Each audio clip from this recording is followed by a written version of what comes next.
Welcome to the Underhive. For those that are unfamiliar, welcome to the gang-infested hive world of Necromunda. Based off the popular Games Workshop tabletop game, Necromunda is the game of gang warfare in the hellish environment of Hive Primus. Think Mega City 1 from Judge Dredd mixed with a bit of the Fifth Element and Mad Max, and you're pretty much there.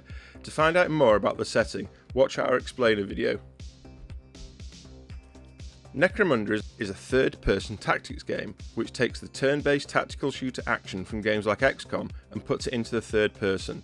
The biggest difference being that you have free control of your gang members, letting them run around inside a circle, whose size is governed by the ganger's movement points.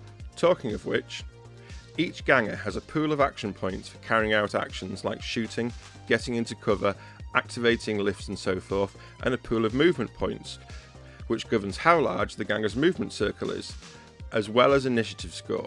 More on that later. This quick look deals only with the campaign section of the game. I'll cover the multiplayer aspect in a future video.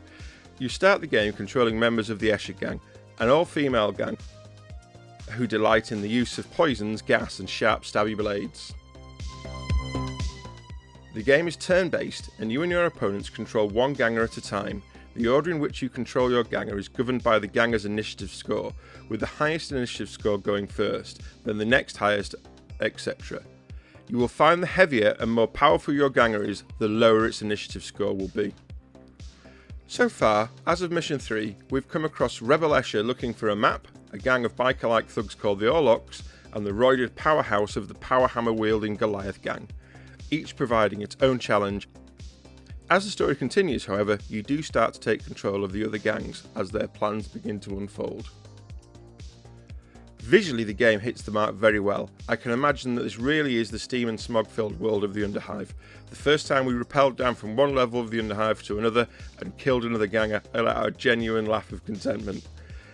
The AI does make some weird choices, however, which makes you lose some of the immersion. When a giant Goliath decides to run its way around an entire level and then return to its starting place, you do feel that he should be doing something a little more impactful. We are sure, however, that with a bit more time in the oven, this game will be a very good interpretation of the tabletop Necromunda game, and we look forward to seeing it expand into new games and perhaps new locations. If you like what you've seen today, we would really appreciate if you could like and subscribe to the channel and head over to our Patreon page.